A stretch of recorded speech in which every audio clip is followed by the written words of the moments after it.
Saudara, tanpa disadari bahwa tahun berganti tahun, kalau kita lihat ya, baru saja sepertinya masuk tahun 2017, ini sudah melewati bulan yang pertama.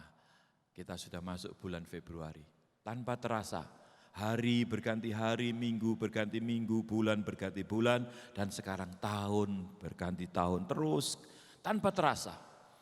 Apa yang bisa kita tarik sebagai satu kesimpulan untuk kita pelajari dalam kehidupan kita? Pandangan saya sih, kehidupan ini adalah pelajaran buat kita. Kalau saudara dan saya ini betul-betul bisa mempelajari dengan benar, saya percaya hidup kita dari awal hingga pada akhirnya ini akan sangat berarti, akan sangat bermanfaat. Tapi kalau kita keliru belajarnya, keliru ngambil kesimpulan, karena keliru belajar, otomatis kesimpulannya keliru. Maka hidup kita ini akan menjadi sia-sia di atas segala kesia-siaan. Saudara perhatikan, hidup ini adalah pelajaran. Kalau saudara mau belajar sesuatu, dan itu benar, hidup saudara dari A sampai Z, itu akan sangat berarti. Tapi kalau kita keliru belajar, sehingga keliru menyimpulkan, sehingga dalam menjalani hidup ini kita keliru semua, hidup kita akan menjadi hidup yang sia-sia di atas segala kesia-siaan. Karena itu, dengan segala kemahatauan Tuhan, dengan segala kemahabaikan Tuhan, kesabarannya, Tuhan berikan firman-Nya. Dan firman-Nya ini adalah kebenaran. Dan Dia berikan Roh Kudus-Nya yang adalah roh kebenaran ini. Untuk kita bisa temui, untuk bisa kita ajak bersekutu, untuk bisa kita ajak untuk menuntun hidup kita. Karena firman Tuhan berkata, roh Tuhan itu adalah roh kebenaran yang akan menuntun kita ke dalam seluruh kebenaran. Kunci satu-satunya ini saudara, roh kebenaran ini. Kalau kita bisa berjumpa, kita bertemu dan kita bergaul melalui firman-Nya, saya percaya jalan hidup kita adalah jalan-jalan kebenaran. Dan itu akan diakhiri dengan keindahan dan akan berarti hidup saudara dan saya kalau kita menemukan ini. Sebab itu biarlah setiap kali dalam ibadah, setiap kali kita pokoknya berhubungan dengan Tuhan, kita perlu Roh Kudus, saudara. Kalau enggak ngerti apa-apa kita. Sebab kita ini buta, kita ini tuli, kita ini enggak ngerti apa-apa. Saudara. Tapi kalau kita dituntun oleh Roh Kudus, luar biasa. Luar biasa ya.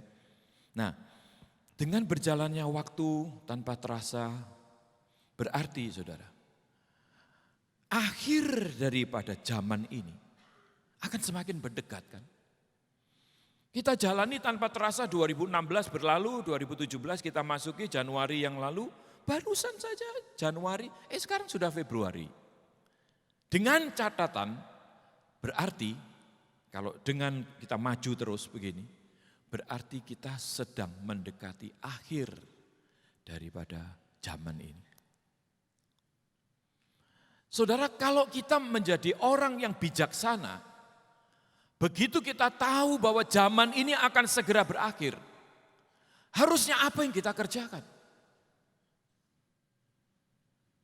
Makanya be wise, jadilah bijaksana.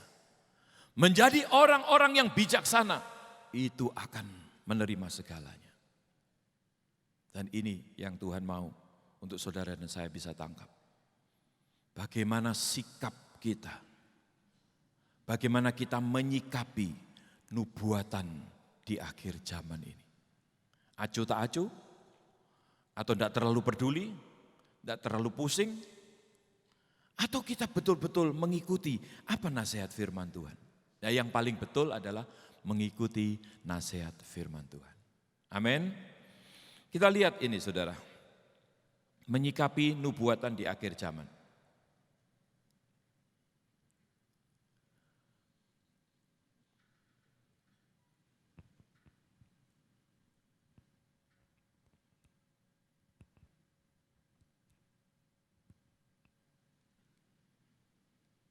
Ya, saya kurung sengaja menyikapi nubuatan di akhir zaman, itu adalah sikap kita bagaimana. Tapi temanya itu adalah nubuatan di akhir zaman.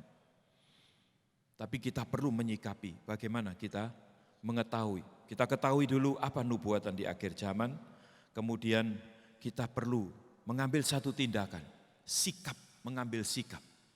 Banyak orang mendengar, kemudian ya lewat gitu aja. Tapi firman Tuhan, begitu kita dengar, kita tangkap, kita ngerti apa yang harus kita lakukan. Itu menyikapi. Saudara, kita lihat dulu akhir zamannya. Daniel pasal 12 ayat 4, di situ dikatakan, saya ambil terjemahan dari ILT, tetapi engkau, hai Daniel, sembunyikanlah segala firman itu dan meteraikanlah kitab itu sampai pada akhir zaman. Banyak orang akan berlari kian kemari, LAI menulis menyelidikinya dan pengetahuan akan bertambah. Saudara, kalau kita perhatikan di sini,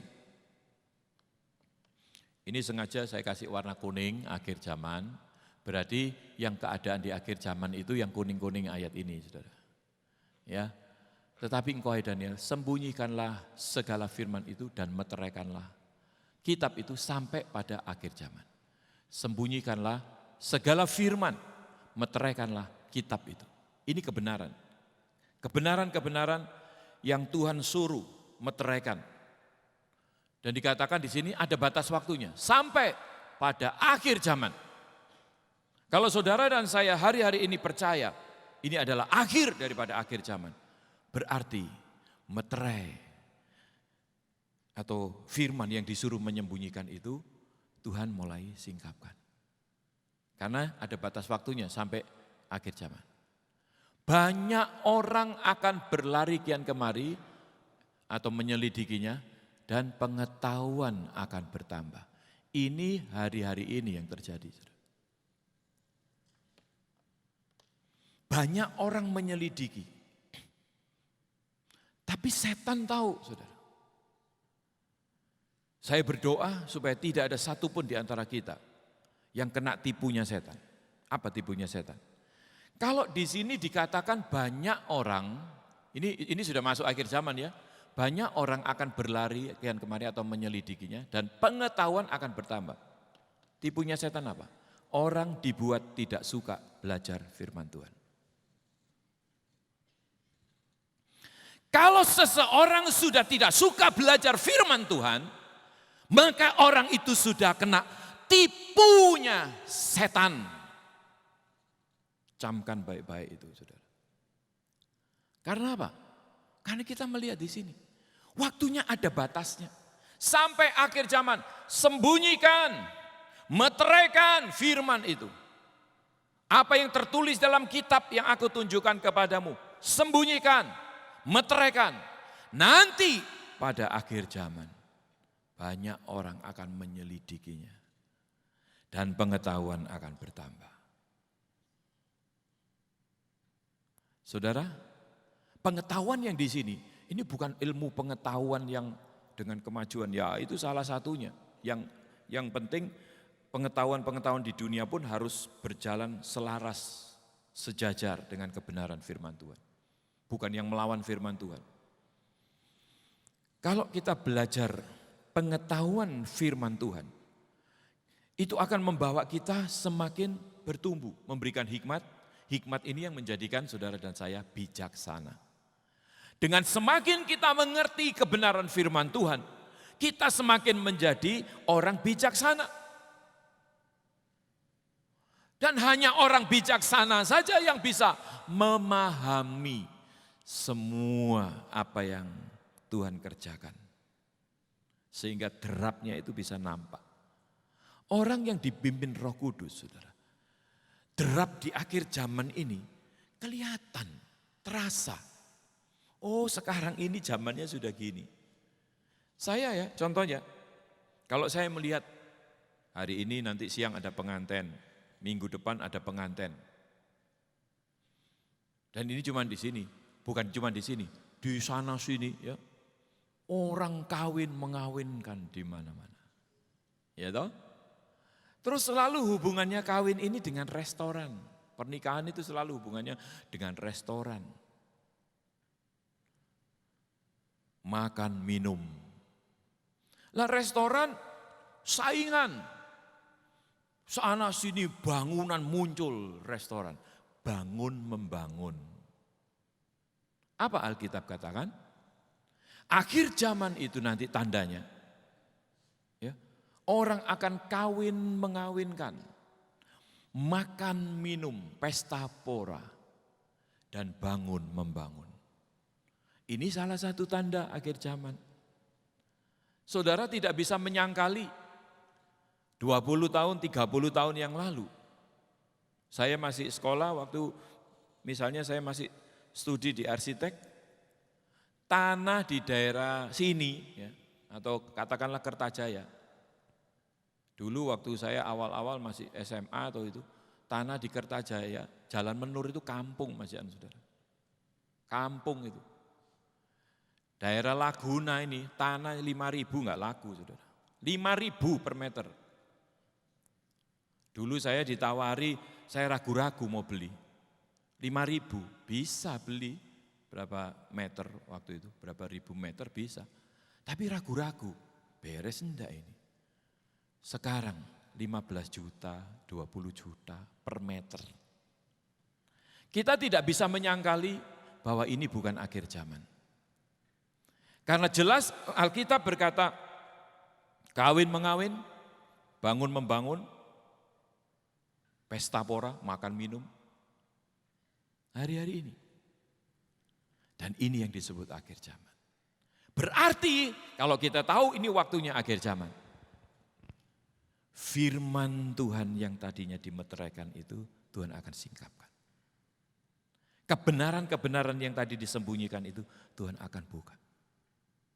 Karena ini janjinya tadi. Coba slide-nya.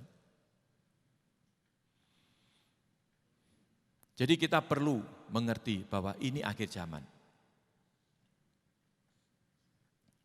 Sekarang kita lihat ayat berikutnya. Ayat yang ke-10. Banyak orang akan dibersihkan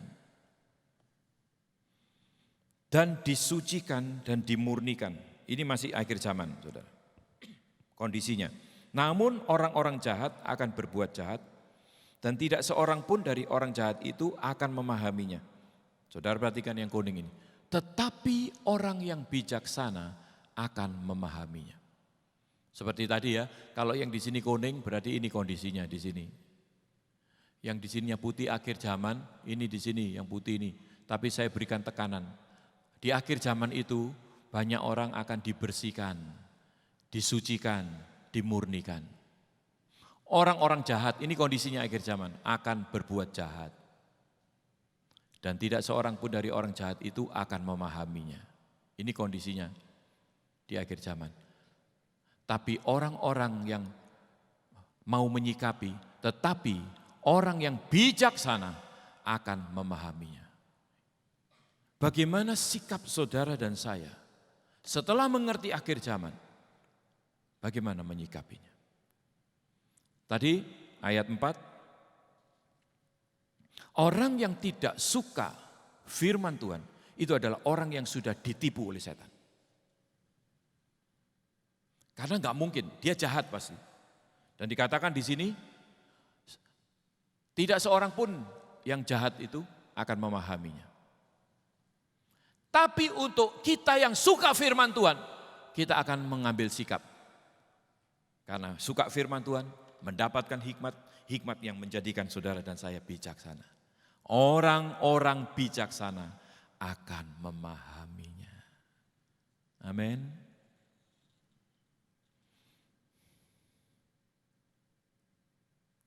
Saudara, ini yang kenyataan yang harus saudara dan saya jalani, hadapi. Saudara mungkin, dari dulu akhir zaman. Kita tidak bisa mengingkari seperti tadi fakta-fakta yang saya sudah kemukakan. Kawin mengawin, bangun membangun, pesta pora, makan minum.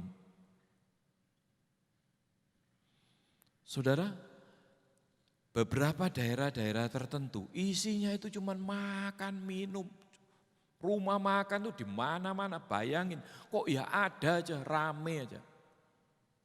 Di daerah saya setiap kali di situ kan ada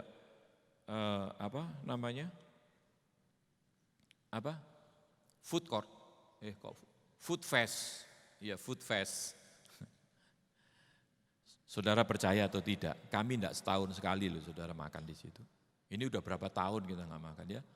Jangan dipikir kita wah enak ya cari makan deket setiap hari lewat. Tidak setahun sekali kami makan di situ. Jadi kita harus bisa ngelihat saudara, jangan kita terseret dengan kondisi dan keadaan akhir zaman. Kita harus bisa menyikapi. Di mana-mana, kalau saya ke anak saya daerah Citraland itu, waduh macet ya juga gara-gara apa? Ada jiwok. Makanan itu berderet-deret di mana? Apakah kita masih bebal yang berkata, ini bukan akhir zaman, masih lama akhir zaman. Apakah kita masih tidak mau untuk menyikapi kondisi dan keadaan akhir zaman ini? Ini akhir zaman saudara. Dan kalau saudara sudah ngerti ini akhir zaman, kondisinya seperti tadi, kita harus mengambil sikap. Jangan kita menjadi orang percaya itu yang pasif, pokoknya percaya. Kalau ditanya, kenapa sih kamu percaya Tuhan Yesus? Ya biar selamat masuk surga. Terus sikapnya apa? Apakah setiap orang yang dengan mulut percaya masuk surga? Itu ada ayatnya. Iya ada ayatnya. Tapi kata percaya di situ harus dilahirkan kembali menjadi manusia baru. Yohanes pasal 3 ayat 3 ayat 5. Jangan sekedar kita cuman ya dari secara tradisi doang. Oh saya dikasih tahu sama pembimbing rohani saya dulu. Saya juga. Kamu ngomong ngaku percaya. Keluar ketabrak mobil masuk surga kamu. Marah saya saudara. Kamu kok nyumpah-nyumpahi aku ketabrak mobil. Ngomong saenake dhewe ae saya. Marah saya. Dan ternyata banyak orang cuma ngaku di mulut percaya. Itu ada ayatnya.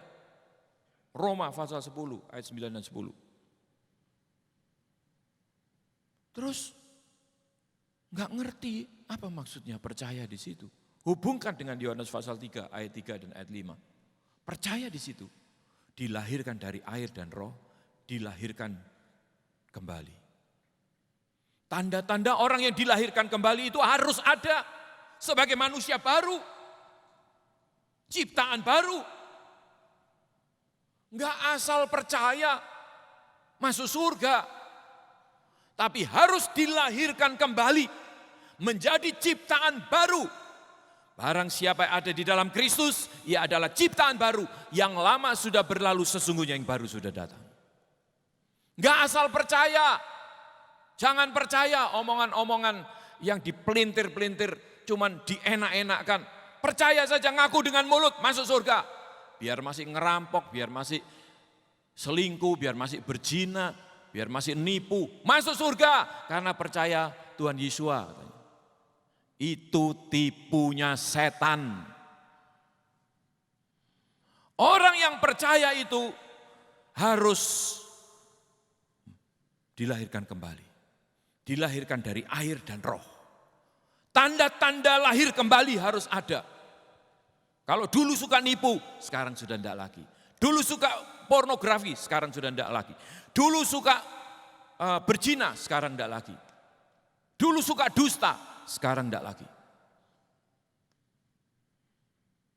Kalau sekali-kali kita kepleset, jatuh, firman Tuhan katakan, orang benar jatuh tidak sampai tergeletak. Bangun lagi. Ini fakta ya, fakta. Saudara kalau saudara mendengar, dulu dusta, sekarang enggak, dulu berzina, sekarang enggak, dulu ini. Ya ada orang-orang tertentu yang bisa drastis balik 180 derajat. Ada orang-orang tertentu yang sudah balik tapi kepleset. Mungkin kondisi keadaan di sekitarnya tidak mendukung. Suami istri misalnya. Suaminya dulu suka berzina, Ya, kemudian bertobat. Wah enggak, dalam beberapa bulan, beberapa tahun enggak. Kemudian masalah ada di dalam keluarga, ribut. Terus keributan di dalam rumah, sampai suaminya enggak kerasan di rumah.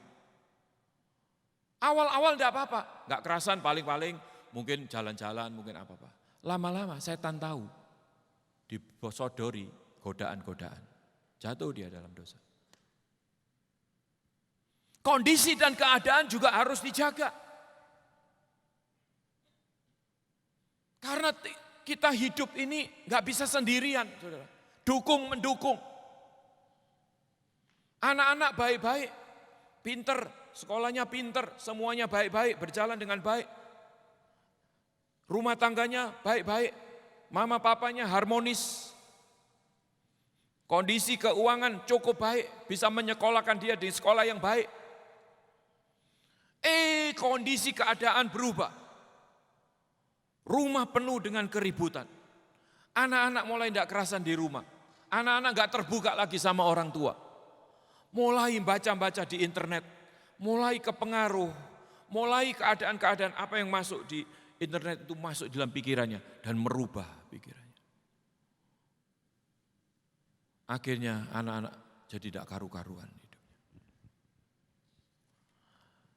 Saudara, bisa saja kita mengawali di dalam roh dan mengakhirinya di dalam daging. Sebab itu kita perlu terus dijagai. Kita belajar firman Tuhan bukan untuk gagah-gagahan. Kita belajar firman Tuhan itu untuk menjadikan kita itu penuh hikmat dan menjadi orang yang bijaksana. Orang yang bijaksana saat dia mungkin ribut, suami istrinya, jangan dipikir saya sama istri tidak pernah beda pendapat, saudara. Kami sering beda pendapat sampai terakhir-terakhir ini ya, sampai sekarang ya pasti ada lah beda-beda pendapat. Tapi kalau kita menjadi bijaksana, saat-saat pasangan kita mungkin ngajak ribut, kita nggak ngeladeni. Itu bijaksana. Itu perlunya. Demikian juga pasangannya. Saat-saat pasangannya ngajak ribut-ribut, dia karena bijaksana. Makanya suami istri bertumbuh bersama-sama. Anak-anak juga bertumbuh semua. Ada yang suaminya getol cari Tuhan, istrinya duniawi. Gak imbang, ribut. Ada yang istrinya rajin berdoa, ke persekutuan rajin. Suaminya dibiarkan, cari duit aja yang penting kamu. Enggak imbang, saudara. Ketidakseimbangan ini yang menjadikan keluarga-keluarga diancam oleh bahaya. Kena jerat-jerat setan. Gereja juga begitu. Apa yang Tuhan pernah ajarkan dalam segitiga, kalau saudara yang lama mungkin tahu ya, satu kali mungkin nanti akan saya sharingkan lagi. Awal mula Tuhan memanggil saya, rintis jemaat. Saya itu cuma Tuhan, lah gimana caranya, enggak ngerti apa-apa. Saya ini perjamuan Tuhan, perjamuan kudus, enggak ngerti gimana caranya. Saya bertumbuh di kelompok mahasiswa, persekutuan mahasiswa. Enggak ada gitu-gitu. Saya enggak ngerti. Ya belajar. Belajar dari mana ya enggak tahu, pikiran saya belajar di sekolah Alkitab. Saya daftar di sekolah Alkitab, satu persatu saya inventarisasi. Akhirnya satu persatu kok, wah enggak bisa saya belajar di kondisi kayak gini, ini liberal saya corek. Wah enggak bisa saya kondisi di sini, ini sekolah Alkitab apa, masukkan di iklan mini koran, saya corek. Saudara perhatikan, kalau ada gereja yang masukkan iklan-iklan, itu apa ya? Saya sendiri kok enggak terlalu ini sih. Ngapain sih pakai iklan-iklan? Kalau saya dari dulu sudah enggak sejahtera. Dari salah satu surat kabar yang besar, pusatnya di Surabaya, hampir dari seluruh Indonesia sudah ada dia. Datang ke sini loh, sudah berapa kali nawari kami.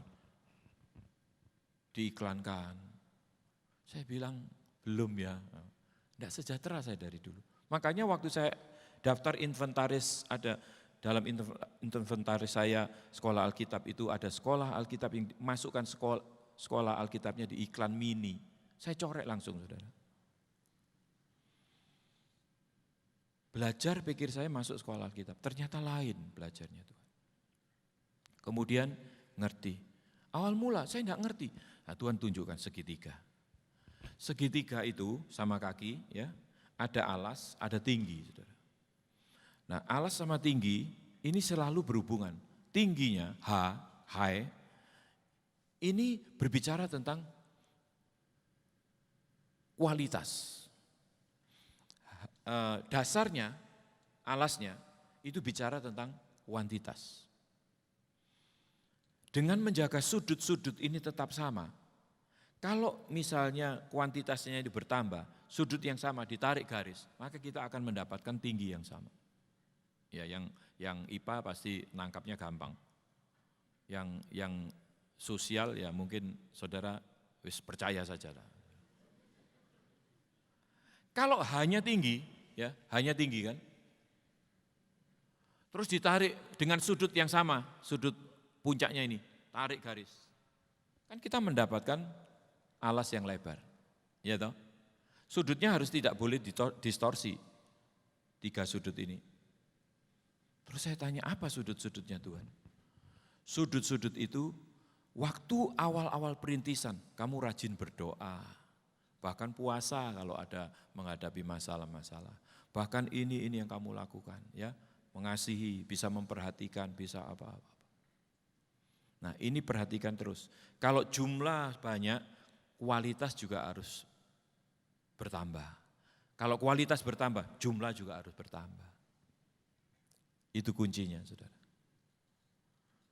Doa, puasa, bergaul dengan Tuhan dan sebagainya.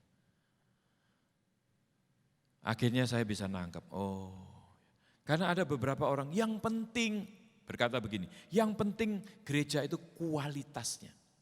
Kuantitas tidak penting. Ya soalnya dia tidak bertumbuh kuantitasnya. Kualitas yang penting. Akhirnya jadi sombong rohani.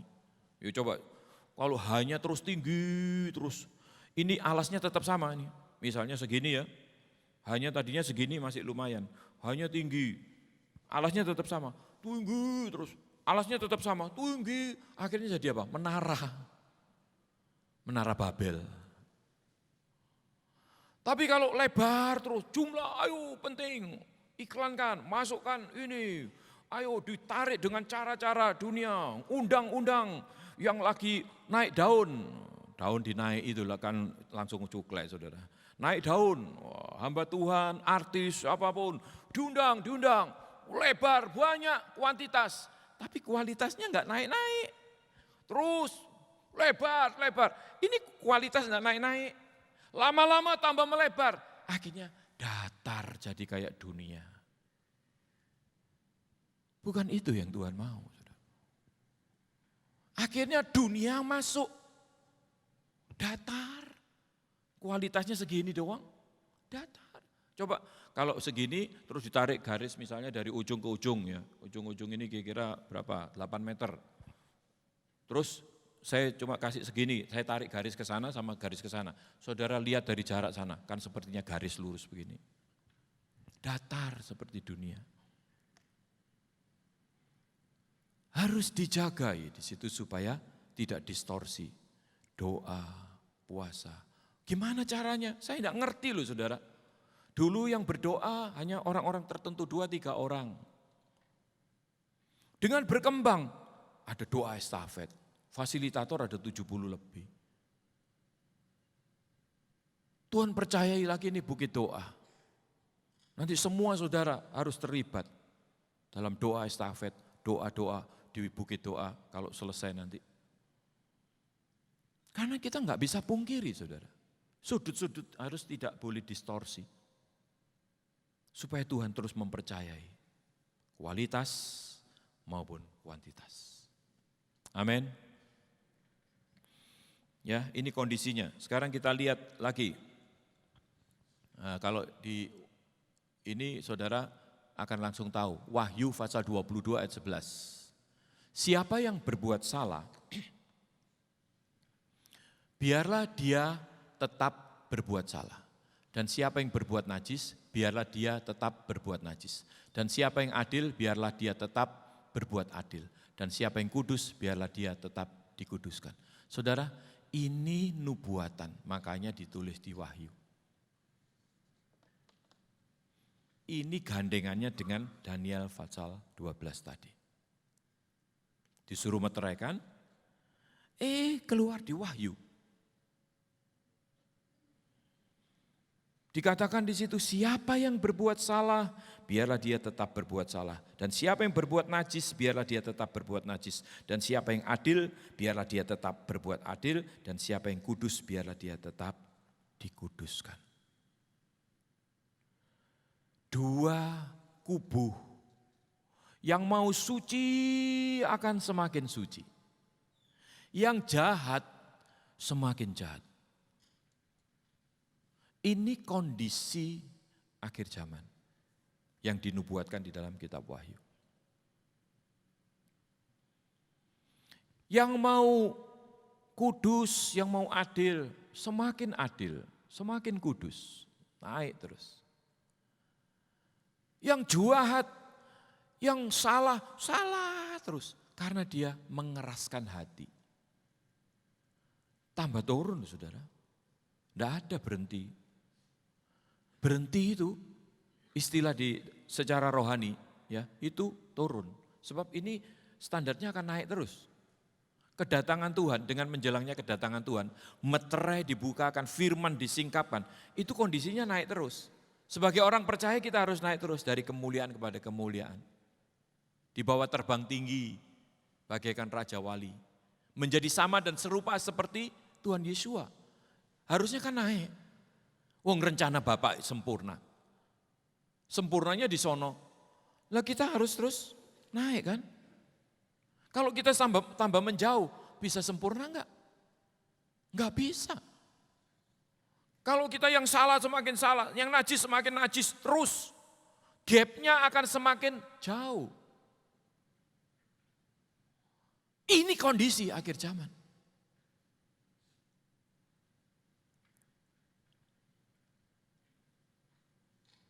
Kita harus tahu rencana Bapa sempurna.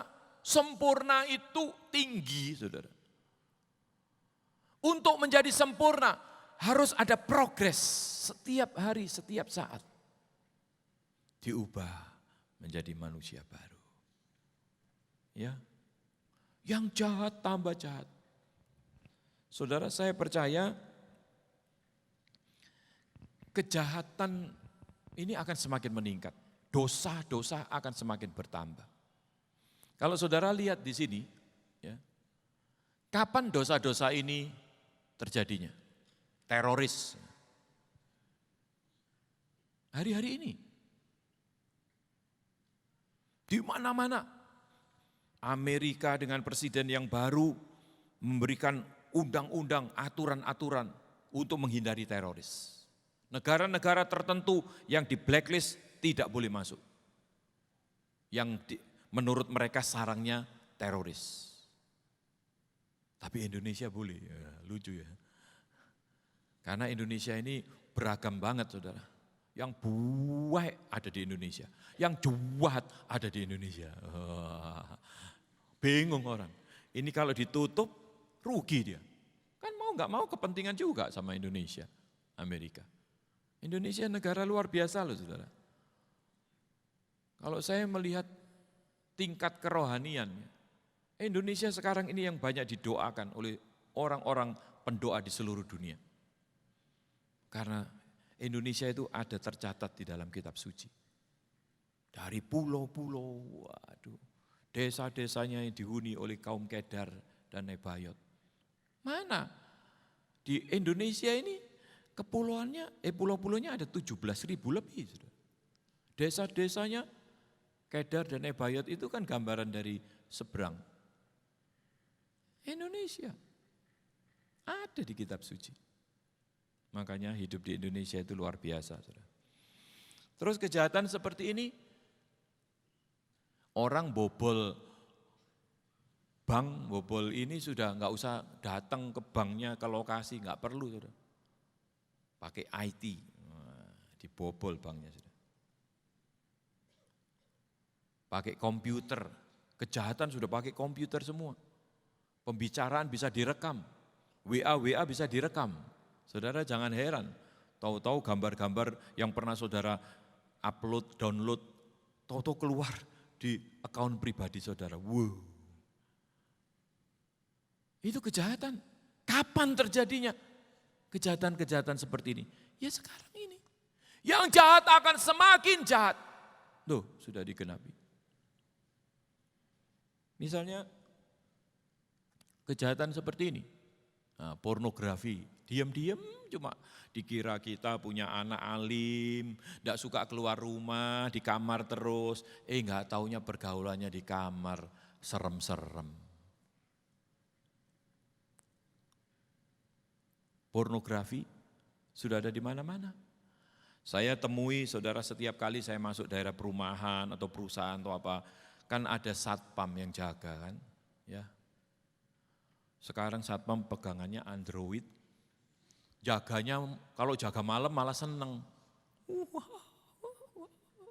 Setiap kali saya temui banyak satpam itu lagi lihat gini sama ketawa-ketawa gitu.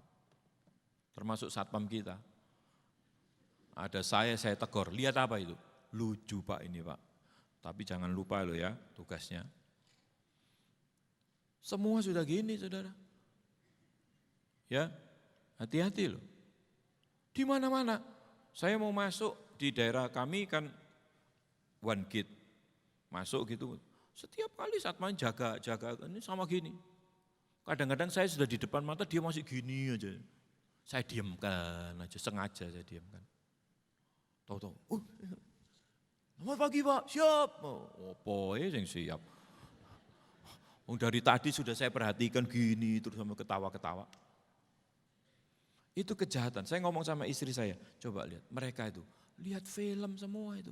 Istri saya nambah, iya film-film porno itu dibuka. Ya di luar Tuhan apa jaminannya? Kejadian-kejadian dosa seperti ini, kapan terjadinya? Hari-hari ini. Hari-hari ini.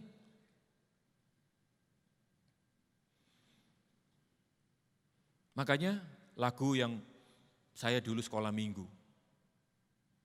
Lagunya, zaman sekarang berjagalah. Itu saya masih sekolah minggu. Sudah.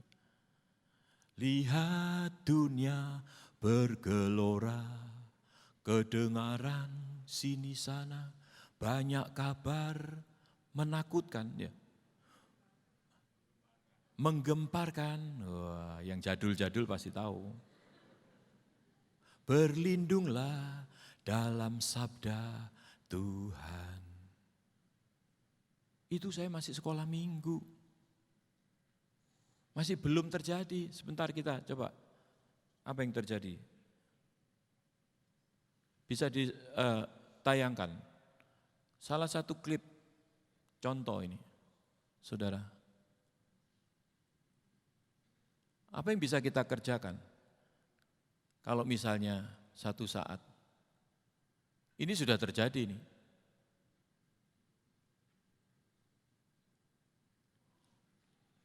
Air laut bisa tumpah seperti begini, ini yang di Jepang. Masa duga orang-orang yang lagi tidur di sini, lagi kerja di sini, tahu-tahu kena begini.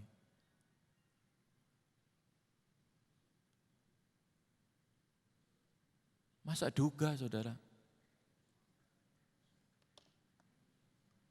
Ini sudah terjadi loh.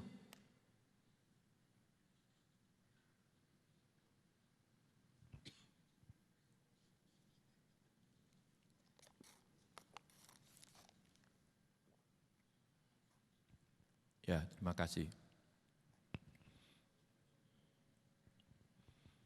Apakah kita masih mempertahankan dengan kondisi yang sudah seperti ini? Kita masih mengeraskan hati, yang jahat akan tetap jahat, yang tidak adil, yang saudara, yang dosa tetap dosa, akan semakin dosa. Apakah kita akan bertahan di posisi ini? Tidak menjadi bijaksana? Karena kita tidak mengambil sikap. Sikapi nubuatan di akhir zaman ini. Dengan menjadi diri kita suci, Tuhan akan bawa semakin suci. adil, semakin adil. Merindukan hadirat Tuhan, maju kita untuk semakin bisa bergaul dengan Tuhan, dengan karib. Ya, selain dosa-dosa tadi, kapan terjadinya? Ada peristiwa lagi nih. Kapan kejadian-kejadian seperti ini?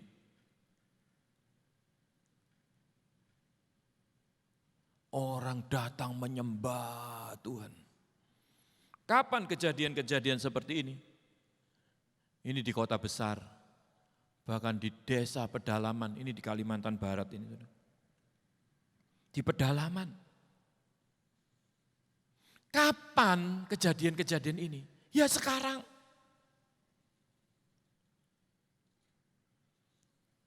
Cuaca tidak mempengaruhi. Saudara lihat ini di Cina. Karena tidak mudah untuk beribadah di gedung dengan penghangat yang nyaman. Di tengah-tengah kondisi dingin pun nyembah Tuhan. Kapan kejadian-kejadian seperti ini?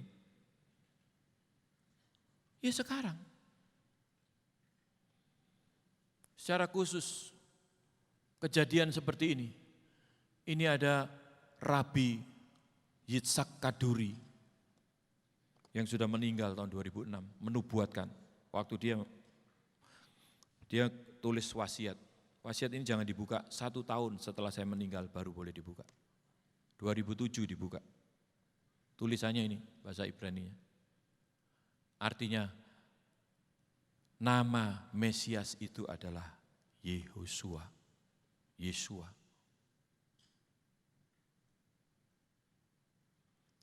Kapan kejadian gini?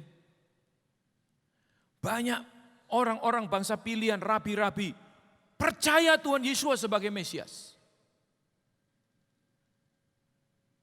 Kapan kejadian seperti ini? Firman Tuhan berkata, pada saat jumlah bilangan orang-orang dari bangsa-bangsa, bukan Yahudi, itu sudah penuh. Selain jumlah, kuantitas, kualitasnya juga, semuanya Tuhan akan beralih ke bangsa pilihan. Hari-hari ini saudara, sesuai dengan visi yang Tuhan berikan di gereja ini, Tuhan akan satukan. Di dalam Tuhan Yesus semua nanti akan bersatu. Baik bangsa-bangsa maupun bangsa pilihan akan bersatu. Menjadikan Tuhan Yesus Sang Mesias itu pusat. Itu visi yang Tuhan berikan di tempat ini. Makanya nanti tanggal 24-25 ada seminar. Saya anjurkan saudara mulai hari-hari ini ambil waktu-waktu, potong waktu saudara untuk bisa ikut mendengarkan. Nanti pengumuman ya. Saya akan tambahkan. Jadi perlu menyikapi kejadian-kejadian ini.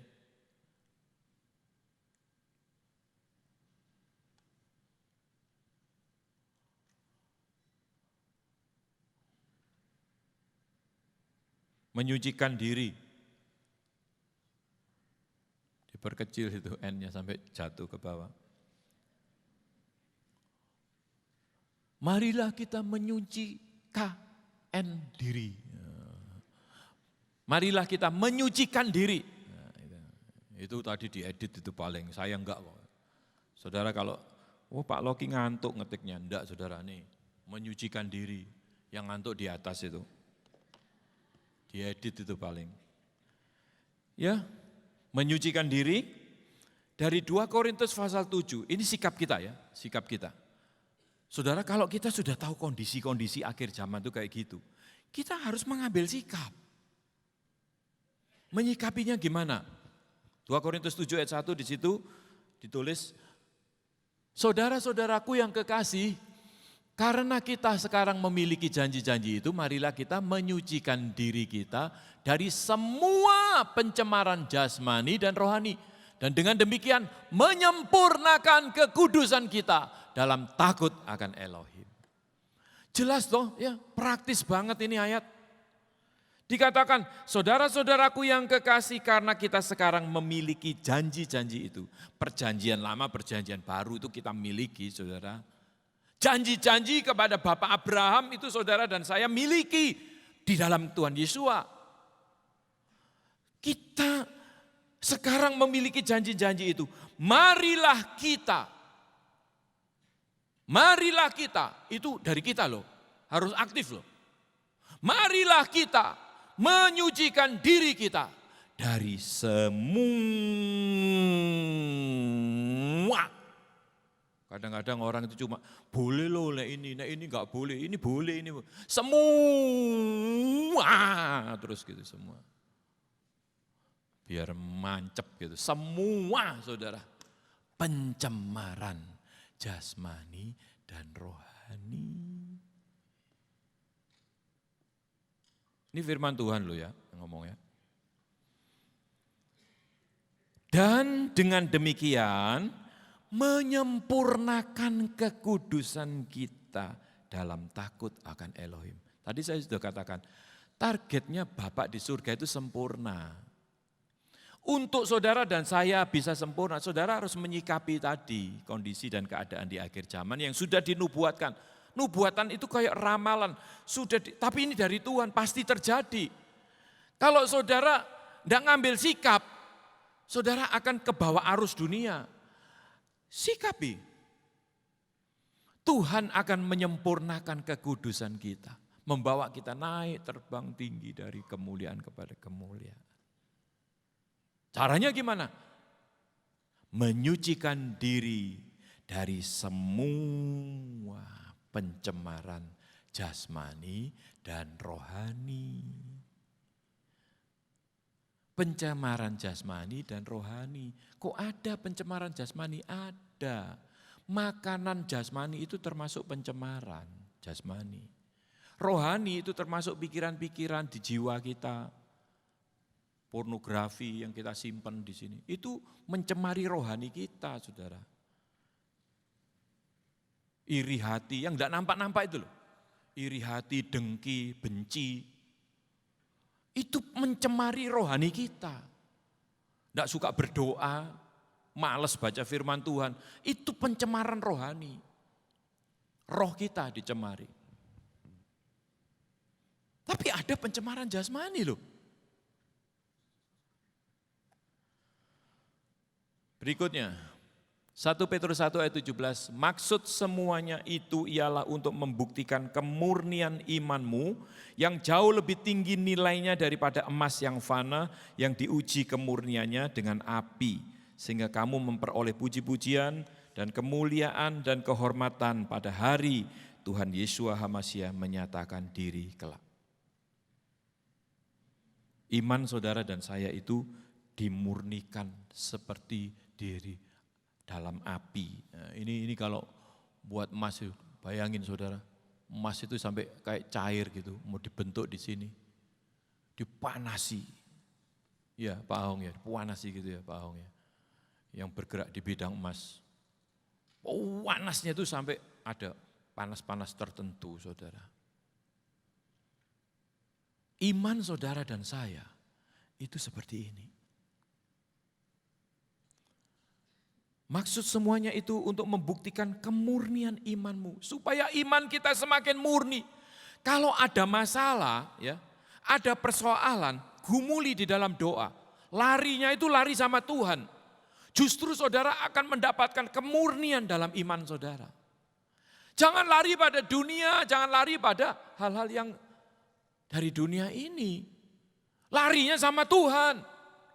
Justru Tuhan bisa mengubah hal-hal itu, mendatangkan kebaikan bagi kita. Iman kita semakin dimurnikan. Saudara, dulu awal-awal saya juga enggak ngerti.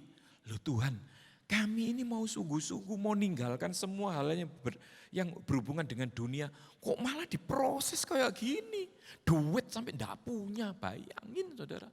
Bayar parkir enggak bisa. Makan besok apa sampai enggak tahu makan apa. Bukan enggak tahu. Lah apanya yang mau dimakan, duit buat belanja enggak ada. Kami ini berdoa, Tuhan ini kita mau gini kok tambah kayak gini. Justru jam makan datang makanan. Justru jam ini waktu beras habis datang beras. Kepingin duren datang duren. Pompa Sanyo rusak, ditumpangi tangan jalan.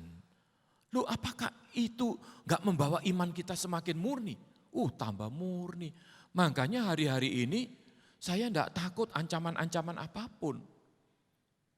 Saya selalu misalnya diancam. Dulu waktu awal-awal perintisan Bukit Sion, ada yang ngancam. Ini manusia yang ngancam saudara, bukan setan. Tapi manusia dipakai setan gitu. Berkatmu itu ada di dalam tanganku. Tak pikir, gagah bener lu. Aku banyak orang-orang yang mendukung pelayanan. Karena melihat ini, oke itu manusiawi. Aku bilang, dukung. Keran tinggal buka, mancur. Tapi kalau aku bilang, jangan, keran ditutup. Saya cuma mesem, saudara. Saya kan enggak biasa ketawa, paling mesem. Enggak tahu waktu itu lupa saya. Mesemnya cuma sebelah aja atau dua-dua gini, enggak tahu saya lupa. Saudara. Terus saya beri ayat. Tuhan yang memelihara aku ini. Tuhan yang memberikan benih untuk ditabur dan roti bagi penabur. Saya sebagai penabur, Tuhan pasti sediakan roti untuk dimakan. Roti, makanan, jasmani. Tapi benih untuk ditabur itu adalah firman Tuhan. Tuhan yang menyediakan benih bagi penabur. Tuhan yang menyediakan benih untuk ditabur dan roti bagi penabur. Tuhan yang memelihara hidupku. Kalau kamu, ya mungkin orang-orang yang nurut sama kamu, celakalah dia. Karena kamu bukan Tuhan. Tapi kalau Tuhan yang sudah membuka pintu, tidak ada seorang pun yang bisa menutup pintu. Sampai hari ini kami sekeluarga tidak pernah kekurangan makan. Sampai hari ini kami sekeluarga tetap terpelihara. Ancaman ada saudara. Tapi tidak takut diancam. Sebab apa? Latihannya seperti itu. Besok mau makan apa? Tidak tahu. Berasnya habis gak datang duit, datangnya beras. Berasnya habis gak datang pohong, padahal sama aja toh sebetulnya. Tapi datang beras. Hati masih di dalam hati kepengin durian. Enggak apa-apa loh kepengin durian. Tapi jangan nawari saya ya, saya nanti tergoda. Ada polisinya, istri saya, jangan makan durian, jangan makan durian. Anak saya pergi bawakan saya permen durian. Ini papa tak bawa permen durian. Ojo papa, ojo dikasih durian. Ya udahlah.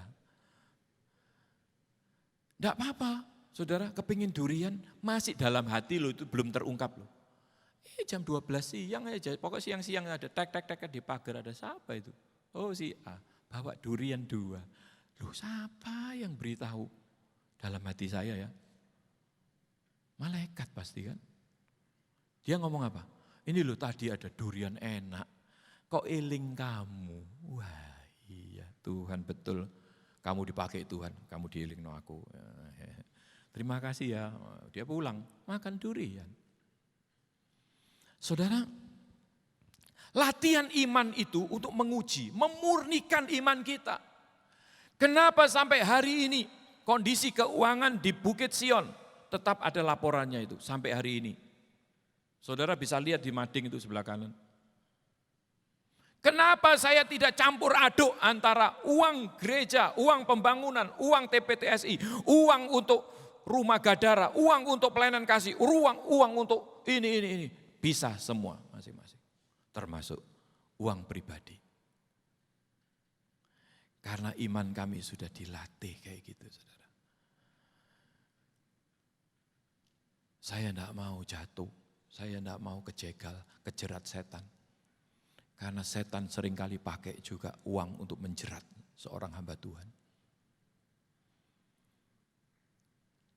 Saudara, satu saat saya akan sharingkan ini. Bagaimana iman kita itu tetap terpelihara. Cuma ada waktunya nanti. Hari-hari ini saya masih terus belajar. Saudara. Dengan iman yang berbeda dengan dulu.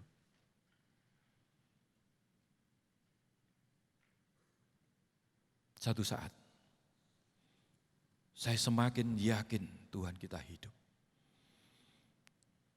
Jadi kalau kita tadi pujian yang pertama tadi ya, pulihkan, pulihkan hatiku dengan kasih-Mu, bentuklah, bentuklah hatiku seperti hati-Mu, kekudusan-Mu memenuhiku, Tuhan ini rinduku.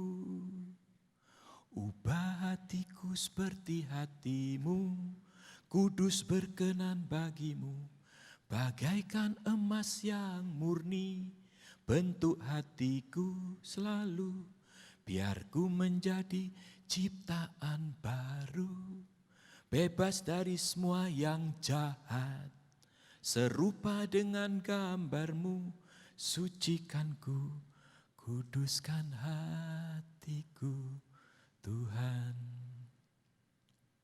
Saya enggak janjian loh ya sama teman-teman dari PP, tapi ini yang Tuhan mau. Sucikan diri kita dari segala pencemaran jasmani dan rohani. Kalau kita sedang menghadapi masalah, Tuhan melatih iman kita untuk dimurnikan, dimurnikan, dimurnikan. Amin.